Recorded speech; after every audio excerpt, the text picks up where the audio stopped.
Hello दोस्तों, welcome to my YouTube channel Ishwari और श्रुति। देखिए, मैं आज लोग को आप न्यू टॉपिक बताने जा रही हूँ। चैप्टर 2 का पार्ट 3। देखिए, पहला आप लोग का चैप्टर, देखिए टॉपिक क्या है आज का। सूचक के बारे में हम लोग पढ़ेंगे। तो देखिए, जानते हैं सूचक क्या है। वे पदार्थ जिनका उपयोग किसी अनुमापन ट्राइटेशन में उदासीन बिंदु अंतिम बिंदु को निर्धारित करने के लिए किया जाता है। बोल रहा है वे पदार्थ जिनका उपयोग किसी अनुमापन में नाइट्रेशन में क्या होता है, उदासीन होता है, यानी कि उसकी अंतिम बिंदु क्या होती है, निर्धारित होती है, उसी को हम लोग क्या कहते हैं, तो सूचक कहते हैं।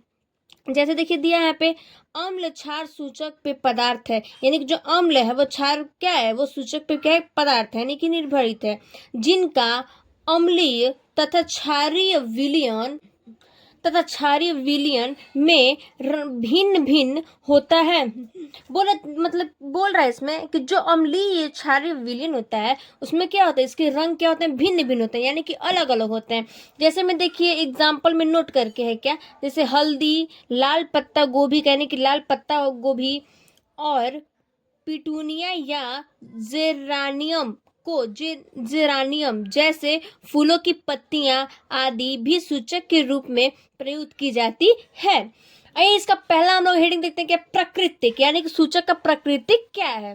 तो देखिए, सूचक का प्राकृतिक, इस प्रकार के सूचक प्रकृति में पाए जाते हैं। बोल रहा है कि इस प्रकार के सूचक जो क्या है, प्रकृति में क्या है, पाए जाते हैं। जैसे लाल पत्ता गोभी, हल्दी आदि, हल्दी भी इसमें और लाल पत्ता गोभी भी है। देखिए हम आप लोग को अभी दिखाएंगे, क्या अभी बताएंगे, सूचक और अम्लीय माध्यम में रंग, क्षारीय माध्यम में रंग। तो आइए देखते हैं।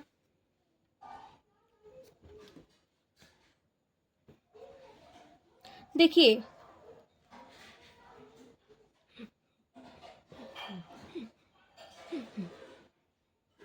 यहाँ पे है, जैसे सूचक में देखिए लिटमस, यानी लिटमस क्या, लाल और नीला होता है। यहाँ लाल पत्ता गोभी यानी कि क्या, देखिए अम्लीय माध्यम में लाल होता है और क्षारीय माध्यम में हरा होता है। अब सूचक का क्या है, यहाँ पे देखिए हाइड्रेनेजिया पौधे, जैसे कि देखिए अम्लीय माध्यम में नीला होता है और क्षारीय माध्यम में क्या होता है, ये गुलाबी होता है।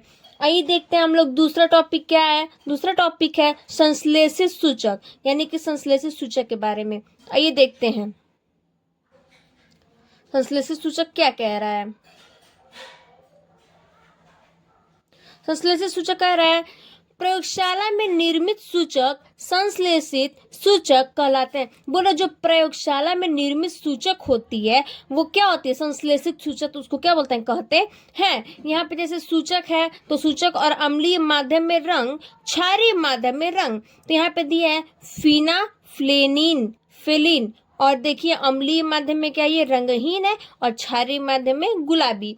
ऐसे यहाँ पे मेथिल ऑरेंज, और यहाँ पे देखिए अम्लीय माध्यम में लाल और क्षारीय माध्यम में पीला। आइए देखते हैं नेक्स्ट टॉपिक।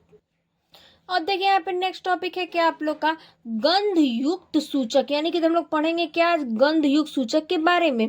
बोल रहा है देखिए, विशिष्ट गंध द्वारा अम्ल तथा क्षार को पहचानने में प्रयुक्त होने वाले गंध युक्त सूचक कहलाते हैं। बोल रहा है कि इसमें बोल रहा है विशिष्ट जो गंध होती है, जो अम्ल और क्षार होते हैं, उसको पहचानने में हम लोग क्या करते हैं, प्रयुक्त होने के कारण क्या करते हैं, प्रयुक्त होते हैं, और उसको सूचक और गंध क्या करते हैं, युक्त हो जाते हैं, यानी कि सूचक में हो जाता है। इसी को क्या हम लोग बोलते हैं, सूचक बोलते हैं, गंध या सूचक बोलते हैं। जैसे बोला, इनकी गंध अम्लीय तथा क्षारीय माध्यम में परिवर्तित हो जाता है। बोल रहा है इनकी जो गंध है अम्लीय या क्षारीय है, और माध्यम में क्या, परिवर्तित है। ऐसे देखिए उदाहरण में क्या, तो वैसे उदाहरण में है वेनिला, प्याज, लैंग और आदि। नेक्स्ट टॉपिक देखते हैं। नेक्स्ट टॉपिक है आप लोग का सर्वव्यापी सूचक। आइए देखते हैं सर्वव्यापी सूचक क्या है। देखिए सर्वव्यापी सूचक बोल रहा है विभिन्न प्रकार के सूचकों को परस्पर एक दूसरे में मिलाकर एक मिश्रित निर्मित किया जाता है। बोल रहा है विभिन्न प्रकार के जो सूचक और को परस्पर करके क्या करता है, एक दूसरे में मिलाकर, यानी कि एक दूसरे को मिलाकर क्या करता है, एक मिश्रित निर्मित करते हैं, यानी कि स्थिर रखता है, वो मिश्रित निर्मित किया जाता है जो हाइड्रोजन आयनों को विभिन्न सांद्रताओं के सापेक्ष भिन्न भिन्न। बोलो जो हाइड्रोजन आयन होता है उसकी सांद्रता के क्या होता है, सापेक्ष में क्या होता है, भिन्न भिन्न होता है, अलग अलग होता है। उसकी रंग क्या होते हैं, प्रदर्शित करते हैं। जैसे कि इसे सर्वव्यापी सूचक कहते हैं, इसी को हम लोग क्या बोलते हैं, सर्वव्यापी सूचक कहते हैं। जैसे मैं देखिए यहाँ पे दिया आप लोग को पीएच चार्ट पर पीएच तथा उसके संगत रंग। देखिए हम पीएच चार्ट और पीएच के संगत के बारे में हम लोग को बताएंगे। तो देखिए क्या है, यहाँ लिखा है पीएच रंग चार्ट प्रकृति और यहाँ लिखा है पीएच रंग चार्ट प्रकृति। तो देखिए ये देखिए यहाँ लिखा है प्रकृति और यहाँ लिखा है प्रकृति। तो आइए देखते हैं।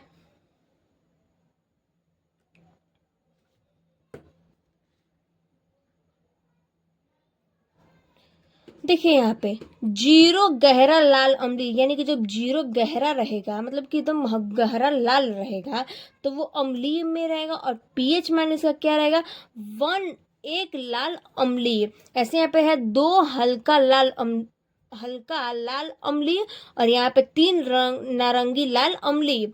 इसमें है 4 नारंगी अम्लीय और इसमें 5 पीला नारंगी अम्लीय। ये है 6 पीला हरा अम्लीय और 7 हल्का हरा उदासीन। हरा नीला क्षारकी, नीला क्षारकी। जैसे कि यहाँ पे गहरा नीला क्षारकी है, जामुनी और क्षारकी है। इसमें है 12 गहरा, इसमें है 12 गहरा जामुनी क्षारकी और इसमें है 13 बैगनी क्षारकी। आइए देखते हैं नेक्स्ट टॉपिक क्या क्या है। नेक्स्ट टॉपिक यहाँ देखिए क्या है, नेक्स्ट टॉपिक पीएच परिषद। तो देखिए पीएच परिषद क्या कर रहा है जानते हैं। बोल रहा है किसी अम्ल क्षारक सूचक के रंग में परिवर्तन किसी निश्चित न रहकर एक निश्चित सीमा में रहता है। बोल रहा है कोई अम्ल और क्षार के सूचक रंग में क्या होता है, परिवर्तन होता है और किसी निश्चित रहकर एक निश्चित सीमा पे क्या रहता है, निश्चित सीमा में रहता है। और इसको क्या बोलते हैं हम लोग, पीएच परिषद कहते हैं।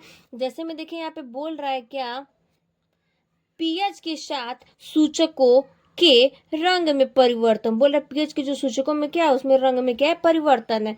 ऐसे यहाँ पे सूचक है तो देखिए जैसे मेथिल पीएच परास। तो बोल रहा है देखिए इतना मेथिल का क्या है, परास है और उसमें अम्ल विलयन का यानी कि लाल और क्षार विलयन में पीला। और यहाँ पे लिखा है लिटमस, यानी कि पीएच इसका परास कितना है, 5.0 से 8.0 तक होता है और इसका अम्लीय विलयन लाल होता है और क्षारीय विलयन नीला। ऐसे यहाँ पे तीसरा है फिनाइलफेलिन। इसका कितना होता है पीएच मान, होता है 8.3 - 10 यानी कि 8 से 10 तक के बीच में होता है। इसको हम लोग अम्लीय विलयन में बोलेंगे रंगहीन और क्षारीय विलयन में बोलेंगे गुलाबी। ऐसी है फिनाल रेड, यानी कि इसको भी पीएच परास में बोलेंगे 6.8 - 8.4। और यहाँ पे इसको क्या है, अम्लीय विलयन में पीला है और क्षारीय विलयन में लाल है। ये मेथिल रेड 4.2 यानी कि परास में 4.2 और 6.3 है और अम्ल विलयन में लाल और क्षारीय विलयन में क्या है, पीला है। आइए नेक्स्ट टॉपिक हम लोग देते हैं। देखिए तो नेक्स्ट क्या है टॉपिक आप लोग का, जल का आयनिक गुणनफल। तो देखते हैं जल का आयनिक गुणनफल क्या कह रहा है। बोल रहा है स्थिर ताप पर जल का आयनिक गुणनफल जल में उपस्थित हाइड्रोजन आयनों के H आयन तथा यानी हाइड्रोजन आयन तथा हाइड्रॉक्सी आयन के सांद्रण यानी कि OH- के गुणनफल के बराबर होता है। बोल रहा है स्थिर ताप पर जल का आयनिक गुणनफल जल में उपस्थित हाइड्रोजन आयनों के हाइड्रोजन आयन तथा हाइड्रॉक्सी आयन के सांद्रण को क्या OH के गुणनफल के बराबर क्या होता है। बोल रहा है इसे मतलब KW यानी इसे प्रदर्शित करते हैं, अर्थात KW equal to H ion मतलब हाइड्रोजन आयन और फिर OH हाइड्रोजन आयन, OH यानी ऑक्साइड आयन। यहाँ पे देखिए जैसे लिखा है KW का क्या, तो KW का मान स्थिर ताप पर स्थिर होता है, यानी कि जो KW का जो मान होता है वो क्या होता है, स्थिर होता है। प्रयोगों द्वारा पाया गया कि 25 डिग्री सेल्सियस पर जल के आयनिक गुणनफल का मान लगभग कितना होता है, गुणनफल का आयनिक मान लगभग कितना होता है, तो 1 × 10⁻⁻14 होता है। जैसे में जल के लिए, तो देखिए जल के लिए क्या, जल के लिए देखिए जैसे में यहाँ पे दिया है hydrogen ion equal to OH ion और फिर इक्वल टू H आयन यानी कि हाइड्रोजन आयन, और देखिए इसके पावर है और इक्वल टू 1 × 10। तो ये जैसे में आप लोग को क्या है जल के लिए यानी कि जल के बारे में बताया है, H2 के बारे में बताया है। आइए देखते हैं हम लोग क्या नेक्स्ट टॉपिक फिर बोल रहा है। स्पष्ट है कि सामान्य विलयनों में उपस्थित हाइड्रोजन के आयन सांद्रण का मान कम होता है। बोल रहा है इसमें स्पष्ट है कि जो सामान्य विलयन में उपस्थित हाइड्रोजन आयन होते हैं उसकी सांद्रता का मान क्या होता है, कम होता है। इसी कारण 190 डिग्री क्या होता है इनमें डेनिस रसायनक सोरेंस ने हाइड्रोजन आयन के सांद्रण को प्रकट करने के लिए एक नई पद्धति प्रस्तुत की जाती है। बोल रहा है इसमें कि जो इस कारण 190 डिग्री की में यानी कि में जो डेनियस रसायन होते हैं, जो सोरेंस होती है उसमें हाइड्रोजन आयन क्या होता है, जो हाइड्रोजन आयन है वो क्या होता है, सांद्रण को क्या होता है प्रकट करता है, यानी कि सांद्रता को प्रकट करता है और एक नई पद्धति स्टार्ट करता है, यानी कि नई पद्धति प्रस्तुत करता है। जैसे में कि एक जी से pH केवल स्केल होता है, यानी कि जो pH स्केल कहते हैं उसको क्या कहते हैं हम लोग, pH स्केल कहते हैं। जैसे कि देखिए हम लोग नेक्स्ट टॉपिक है हम लोग का क्या, pH मान। तो देखते हैं हम लोग pH मान क्या है। जैसे मैं यहाँ पे दे रहा है pH मान, देखिए सोरेंस ने बताया कि किसी विलयन में उपस्थित हाइड्रोजन आयन सांद्रता के ऋणात्मक लघु गुणक को इस विलयन का pH मान कहते हैं। बोले जो सोरेंस में बताया गया है कि इस विलयन में जो उपस्थित है क्या हाइड्रोजन आयन जो उपस्थित है उसकी सांद्रता के ऋणात्मक लघु क्या है, वो गणक को क्या है, विलयन है, गणक को है। तो इसका विलयन मान कितना होता है, तो इसका विलयन pH मान कहते हैं, यानी कि pH मान में ये होता है। यहाँ पे देखिए यहाँ पे जैसे एग्जांपल में भी आप लोग को दिया है pH इक्वल टू -log10 और हाइड्रोजन आयन और यहाँ log10 का 1 पर हाइड्रोजन आयन। थैंक यू, चलो देखते हैं फिर अगले वीडियो में।